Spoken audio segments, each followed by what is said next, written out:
Assalamualaikum warahmatullahi wabarakatuh.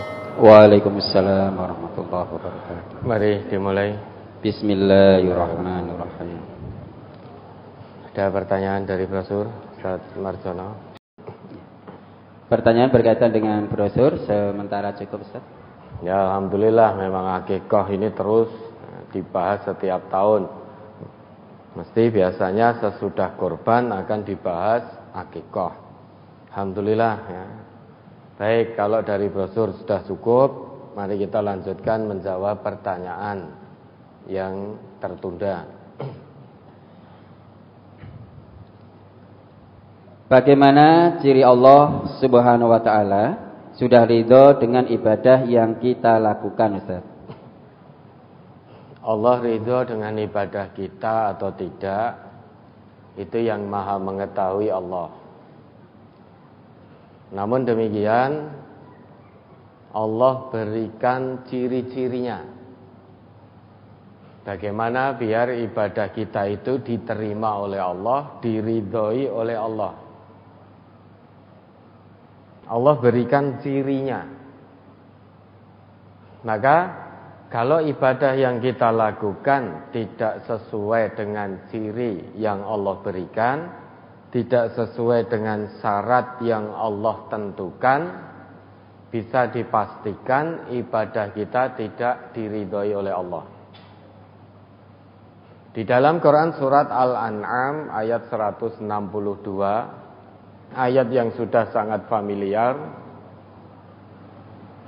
Syarat pertama untuk ibadah kita diterima oleh Allah, diridhoi oleh Allah, itu harus ikhlas, dilakukan karena Allah. Qul inna sholati wa nusuki wa mahyaya wa mamati lillahi rabbil alamin. Ayat itu kalau diperinci itu kurang lebih Qul inna sholati lillahi rabbil alamin, inna nusuki lillahi rabbil alamin, wa mahyaya lillahi rabbil alamin, wa mamati lillahi rabbil alamin.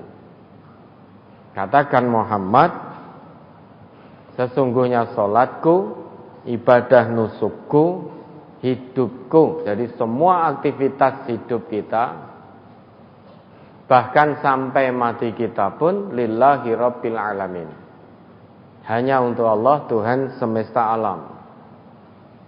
Sehingga ibadah yang dilakukan bukan lillah, tujuannya bukan mengharap ridha Allah, bukan karena Allah, bisa dipastikan ibadah itu tidak akan diterima oleh Allah. Maka semua ibadah yang kita lakukan, apapun itu harus lillah. Bukankah manusia diciptakan oleh Allah yang utama adalah untuk ibadah? Wa ma khalaqtul jinna wal insa illa liya'budun. Maka dalam setiap aktivitas hidup kita sebagai manusia harus mampu menghadirkannya sebagai nilai ibadah kepada Allah. Termasuk saat kita bekerja, termasuk saat kita mau tidur, bangun tidur, masuk ke toilet, itu harus ada nilai ibadahnya. Maka dalam Islam kita diajarkan untuk melakukan satu perbuatan, biar itu ada nilai ibadahnya, maka diawali dengan doa. Sampai masuk ke toilet pun harus ada nilai ibadahnya bagi umat Islam. Maka dituntunkan oleh Nabi kita tidak hanya sekedar masuk toilet. Kalau hanya sekedar masuk buang hajat, orang yang tidak beriman kepada Allah pun juga melakukan demikian. Selesai buang hajat, ya sudah selesai. Mereka orang-orang yang tidak beriman, orang-orang kafir, tidak mendapatkan pahala di sisi Allah. Beda dengan orang yang Muslim, buang toilet pun ada pahalanya. Saat kita masuk toilet, diawali dengan kaki kiri, melangkah kaki kiri, kemudian dengan doa. Keluarnya pun juga diatur, tidak asal melangkah, namun dengan kaki kanan keluar dari toilet dan juga dengan doa. Itu yang membedakan. Saat hubungan suami istri, mereka orang-orang yang tidak beriman juga melakukan itu, namun tidak ada nilai ibadahnya. Yang membedakan kita orang yang beriman dengan mereka, saat hubungan suami istri pun ada nilai ibadahnya. Diawali dengan doa, ada nilai ibadah. Kata Nabi kita, barang siapa di antara kalian yang mendatangi istrinya kemudian berdoa, Bismillahi Allahumma jannibna syaiton wa jannibis syaiton ma razaqtana, idza qudiya bainahuma waladun lam yadurruhu. Barang siapa salah seorang di antara kalian mendatangi istrinya, kemudian berdoa, Bismillah Allahumma jannibna syaiton, ya Allah jauhkan kami dari setan, wa jannibis syaiton ma razaqtana, dan jauhkan setan dari rezeki yang Engkau anugerahkan kepada kami. Fa idza qudiya bainahuma waladun, kemudian ditakdirkan oleh Allah melalui hubungan keduanya seorang anak, lam yadurruhu, maka setan tidak akan bisa memberi madarat kepadanya. Ini ada nilai ibadahnya. Kepengin boleh, neng kita ini orang Islam, harus beda dengan orang yang tidak beriman kepada Allah. Ojo kaya pitik langsung mabruk-mabruk gitu, langsung tubruk, jangan. Awali dengan doa, biar hubungan kita suami istri ada nilai ibadahnya dan dilakukan lillah, karena Allah. Karena tujuan manusia hidup itu untuk ibadah kepada Allah, tidak ada yang lain. Tujuan utamanya itu. Maka kalau ada orang Islam dalam aktivitas hidupnya tidak ada nilai ibadahnya, di sisi Allah hakikatnya dia sudah keluar dari tujuan penciptaannya. Maka Allah ridho atau tidak terhadap ibadah kita, syarat pertama tidak bisa ditawar-tawar lagi, itu harus lillah. Semua untuk Allah. Kita bekerja untuk Allah, karena Allah yang perintahkan. Allah perintahkan kita untuk bekerja. Kulu mimma fil ardi halalan thayyiba, makanlah sebagian yang ada di bumi yang halal lagi baik. Nah, ini perintah bekerja. Belum lagi Allah perintahkan, huwallazi ja'ala lakumul arda dzalula famshu fi manakibiha wa kulu mir rizqih. Dia Allah yang telah menjadikan bumi ini mudah untuk kamu jelajahi. Oleh karenanya, famshu fi manakibiha, jelajahi seluruh penjuru bumi. Untuk apa? Wa kulu mir rizqih, untuk menjemput sebagian dari rezeki yang sudah Allah tetapkan untuk kita. Ini perintah bekerja dari Allah. Maka orang yang beriman bekerja bukan lil fulus, bukan untuk uang. Bekerja lil fulus itu tujuan orang kafir. Mereka bekerja untuk uang. Orang yang beriman bekerja lillah. Adapun uang itu bonus dari Allah, sudah. Semua itu kalau sudah lillah, yakinlah dunia akan disertakan oleh Allah. Sehingga kalau lillah berarti kita mengejar akhirat kita. Kalau kita mengejar akhirat kita, yakinlah kita akan dikejar oleh dunia. Namun jika kita kejar dunia, yakinlah akhirat tidak akan mengejar kita. Itu bedanya. Orang yang tidak beriman itu terus hidupnya mengejar dunia. Maka dengan cara haram pun tetap dijalani. Orang yang mengejar dunia tidak akan dikejar akhirat. Namun orang yang beriman mengutamakan akhirat, mengejar akhirat, pasti dunia akan mengejarnya. Karena Allah yang berjanji, wabtaghi fima ataqallahu daral akhirah wala tansa nasibaka minad dunya. Kejarlah kebahagiaan akhirat dengan segenap potensi yang Allah berikan padamu.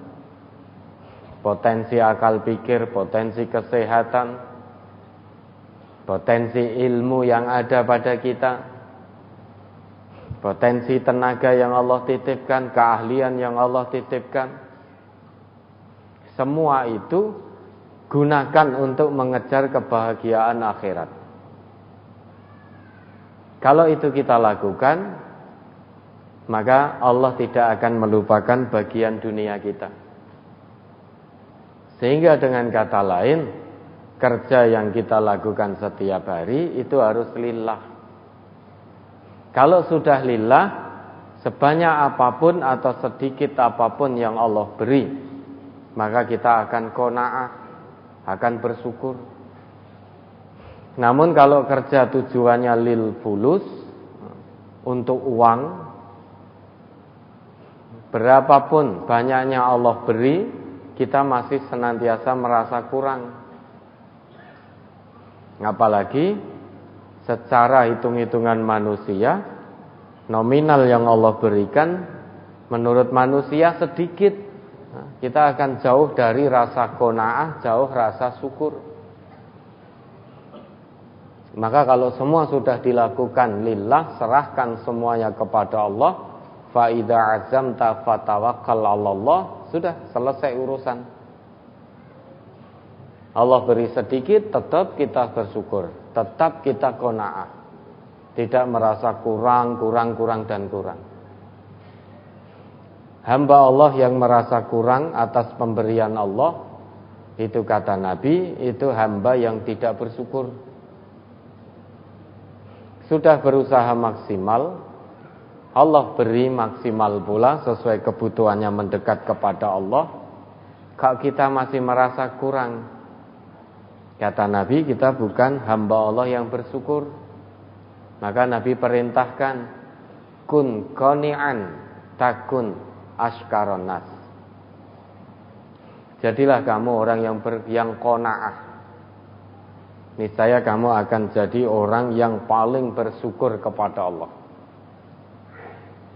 Untuk bisa qanaah tidak mungkin tanpa lillah. Sehingga syarat utama agar ibadah atau kebaikan yang kita lakukan diterima oleh Allah itu harus lillah. Kemudian syarat kedua itu ittiba'u Rasulillah. Coba diingat kembali di Quran surat Ali Imran ayat 31.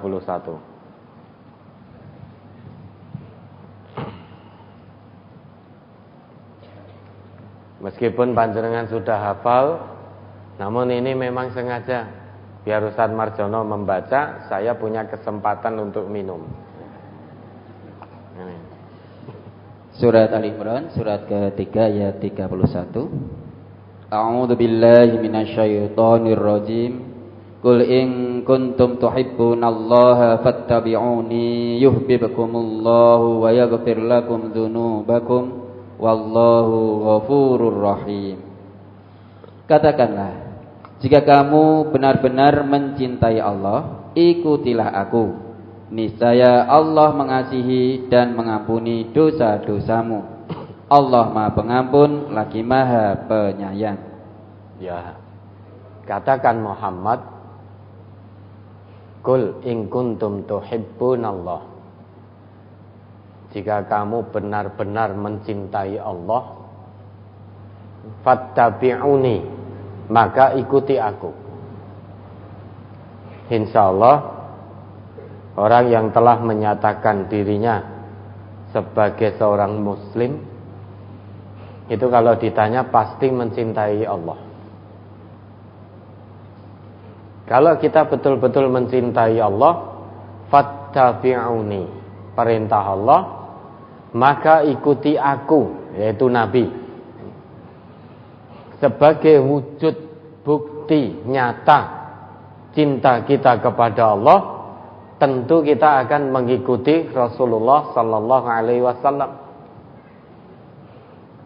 Kalau ada orang yang ngaku Islam, ngaku iman kepada Allah, kok tidak mau mengikuti Nabi, tidak mau mengikuti Rasulullah, keimanannya dipertanyakan di hadapan Allah. Karena ayat itu ada huruf fa-nya. Qul in kuntum tuhibbunallah fattabi'uni. Ada huruf fa di situ. Huruf fa di situ berkali-kali kita terangkan, harfun, satu huruf bila hudud, tanpa jeda waktu. Sehingga orang yang mengaku beriman kepada Allah tidak diberi waktu lagi oleh Allah kecuali hanya bersegera untuk mengikuti Nabi. Sehingga tidak punya waktu untuk berpikir, ikuti Nabi apa ora ya, ikut apa enggak ya.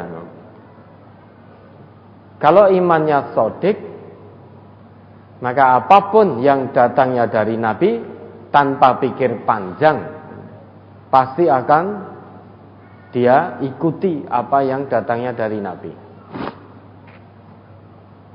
Kalau kita mengikuti Nabi, janji Allah, yuhibbukumullah, Allah akan mencintai kamu.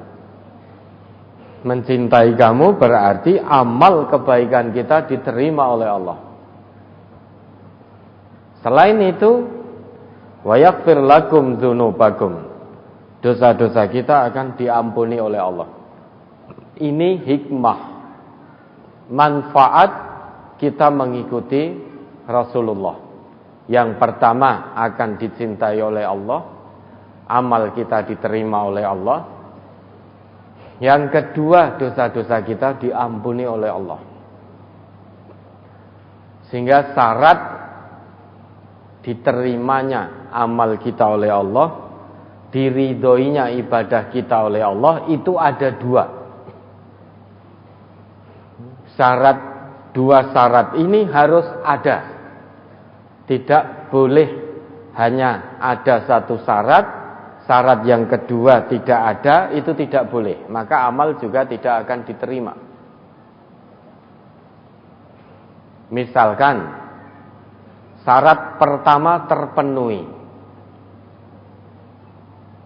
kita melakukan satu ibadah, misalkan sholat.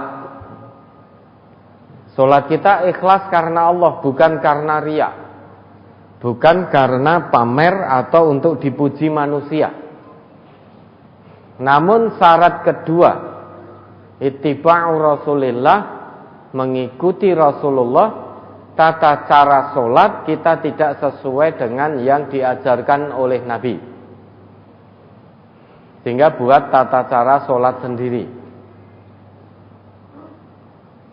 Maka meski syarat yang pertama terpenuhi, ikhlas karena Allah, namun syarat yang kedua tidak terpenuhi, maka ibadah yang dilakukan juga tidak akan diterima oleh Allah.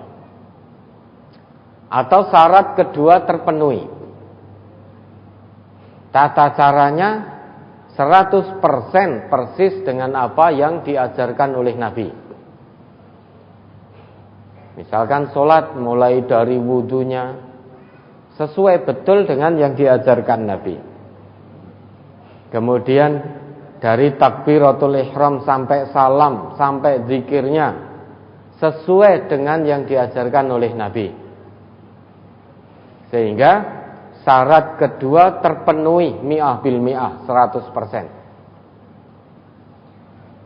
Namun syarat pertama tidak terpenuhi karena riya. Salatnya untuk pamer kepada manusia, biar dikatakan sebagai orang soleh, apalagi di hadapan calon mertua. Biar dikatakan ini orang calon menantuku ini betul-betul orang soleh. Meski syarat kedua terpenuhi sesuai dengan tata cara Nabi, syarat pertama tidak terpenuhi, maka kata Allah, habitat a'maluhum, sia-sia amal yang dilakukan. Tidak diterima oleh Allah, tidak diridhoi oleh Allah. Karena biar bagaimanapun kata Nabi kita, innallah la yaqbalu minal amali illa ma kana lahu khalisan wabtughiya bihi wajhuhu. Sesungguhnya Allah tidak akan menerima amal kecuali amal itu dilakukan secara ikhlas dan mengharap ridha Allah.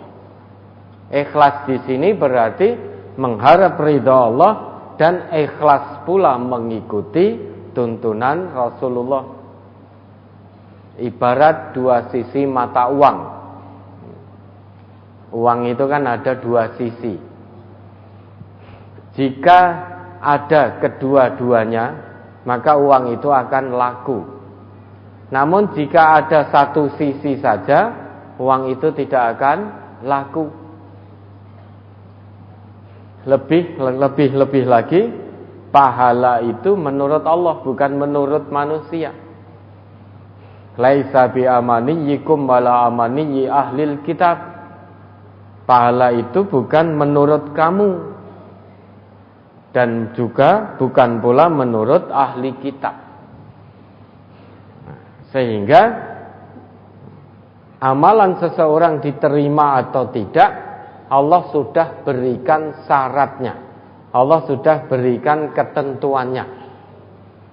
Maka kewajiban kita tinggal semaksimalnya beramal soleh, beribadah sesuai dengan dua syarat yang ditetapkan oleh Allah, yaitu ikhlas lillah, ikhlas karena Allah, dan juga ittiba'u Rasulillahi sallallahu alaihi wasallam, mengikuti ittiba', mengikuti Rasulullah sallallahu alaihi wasallam. Kenapa? Karena satu amalan yang dilakukan tanpa dasar, tanpa contoh dari Nabi, fahuwa raddun, maka akan tertolak. Man amila amalan laisa alaihi amruna fahuwa raddun. Man ismun mausulun yadullu alal fardiyatil amiyah. Kata sambung yang menunjuk individu tapi maknanya umum, itu man, ya. Maka menunjuk pada individu siapapun itu, maknanya umum. Bisa tua, bisa muda, bisa setengah tua, setengah muda, remaja, laki-laki, perempuan. Maka siapapun itu, amila amalan laisa alaihi amruna fahuwa raddun, mengerjakan satu amalan yang tidak ada perintah dari kami, maksudnya dari Nabi, tidak ada contoh dari Nabi, fahuwa raddun, maka amalan itu akan tertolak. Tertolak berarti tidak diterima oleh Allah. Tidak diterima oleh Allah berarti tidak diridhoi oleh Allah. Nah, maka kewajiban kita beramal soleh, sebelum melakukan satu amalan, maka lihat dulu dasar hukumnya dari agama. Kalau sudah bicara agama, berarti Quran, berarti sunnah. Karena agama hanya itu. Yang diwariskan oleh Nabi kita hanya dua itu, yaitu Quran dan sunnah. Sampai-sampai Allah tegaskan, wala taqfu ma laisa laka bihi ilmun. Jangan kamu melakukan satu amalan yang kamu tidak punya ilmunya. Artinya dalam beragama ini kita dilarang oleh Allah melakukan satu amal perbuatan tanpa dasar ilmu. Ilmu dalam agama berarti Quran, berarti sunnah. Ilmu dalam agama bukan berarti kata ustadz, bukan berarti kata kiai, bukan berarti kata mubalik ataupun kata dai. Namun ilmu dalam agama yaitu Quran dan sunnah. Sehingga siapapun yang menyampaikan atau Quran dan sunnah itu keluar dari lisan siapapun, tidak harus keluar dari seorang ustadz, tidak harus keluar dari lisan kiai, tidak harus keluar dari seorang dai ataupun mubalik. Kalau yang keluar dari lisan fulan itu Quran dan sunnah, kewajiban kita taslim tanpa merasa keberatan. Bukan berarti kita mengikuti orang yang menyampaikan, tetapi kita mengikuti apa yang disampaikan. Taslim kepada apa yang disampaikan.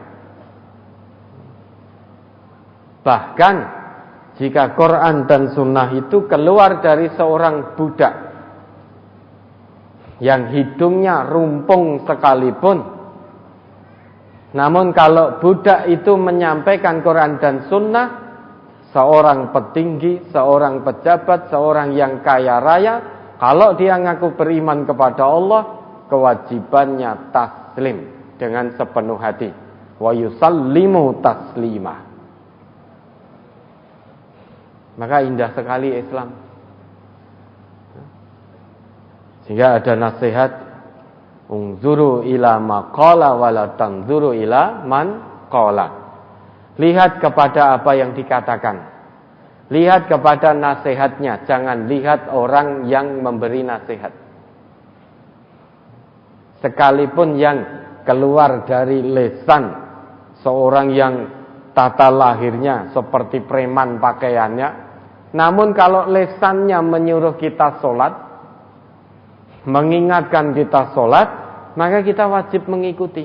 Bukan berarti kita mengikuti orangnya, namun taslim kepada apa yang tersampaikan melalui lisannya.